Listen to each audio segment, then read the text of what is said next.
ಪಲ್ಲವಿ ನಿನ್ ಗೊತ್ತೇನೆ ಲಕ್ಕುಮಿನ ಇಡೀ ರಾತ್ರಿ ಯಾರೋ ಕಾಲೇಜಲ್ಲಿ ಕೂಡಾಕ್ಬಿಟ್ಟಿದ್ರಂತೆ. ಪಾಪ ತುಂಬಾ ಹೆದರ್ಕೊಂಡಿರ್ತಾಳಲ್ವಾ.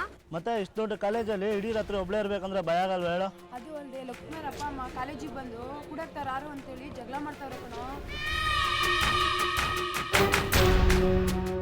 ಅದಿತಿ ಎಲ್ಲೋಗ್ತಿದ್ಯಾ? ಕ್ಲಾಸಿಗೆ ಬರಲ್ವಾ? ನೀವಿಬ್ರು ಹೋಗಿರಿ, ನಾನು 1 ನಿಮಿಷ ಬರ್ತೀನಿ. ಯಾಕೆ? ನಾನು ಹೇಳಿದ್ನಲ್ವಾ, ನೀವಿಬ್ರು ಹೋಗಿ.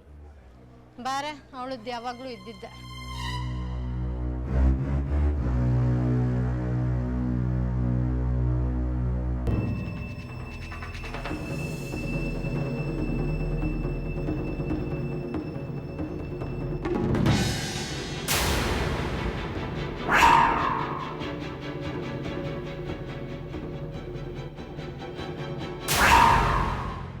ಏನ್ ಗಣೇಶ, ಲಕ್ಷ್ಮಿ ಅವ್ರ ಅಪ್ಪ ಅಮ್ಮ ಬಂದಿದ್ದಾರಂತೆ? ಬಂದವ್ರೆ. ಯಾಕೆ ನಿಂಗೆ ಚಳಿ ಜ್ವರ ಬರ್ತಾ ಇದ್ದ? ಯಾಕೆ? ನನ್ಗೆ ಯಾಕೆ?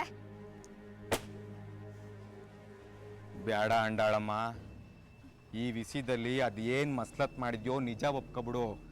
ಇಲ್ಲ ಅಂತಂದ್ರೆ ಏನ್ ಗಣೇಶ ನೀನು ಮಾತಿಗೆ ಮುಂಚೆ ನನ್ ಮೇಲೆ ಅನುಮಾನ ಪಡ್ತೀಯಲ್ಲ?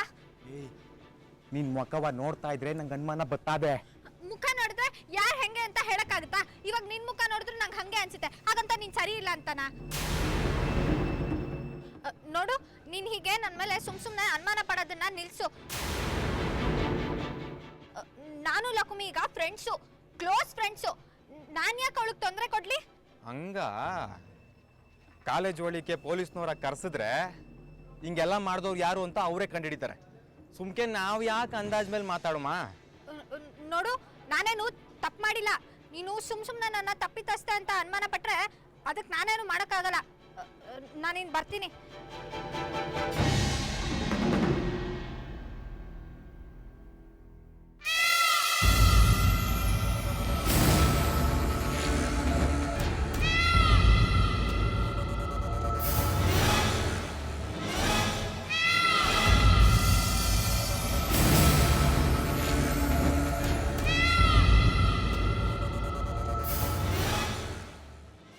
ಯಾಕದಿತಿ, ಏನಾಯ್ತು?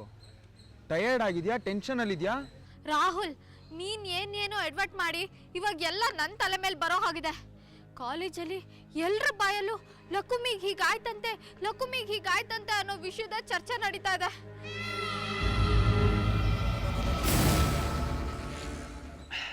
ಚರ್ಚೆ ತಾನೆ, ಆಗ್ಲಿ ಬಿಡು. ಅದಕ್ಕೆ ನೀನ್ ಯಾಕೆ ಇಷ್ಟೊಂದು ಭಯ ಪಡ್ತಾ ಇದೀಯಾ? ಭಯ ಪಡದೆ ಇನ್ನೇನೋ ಮಾಡ್ಲಿ. ಆ ಲಕ್ಷ್ಮಿ ಫ್ರೆಂಡ್ ಗಣೇಶ ಅಂತೂ ನನ್ನಿಂದಲೇನೆ ಹೀಗೆಲ್ಲ ಆಗ್ತಿರೋದು ಅಂತ ನೇರವಾಗಿ ಹೇಳಕ್ ಶುರು ಮಾಡ್ಬಿಟ್ಟಿದ್ದಾನೆ.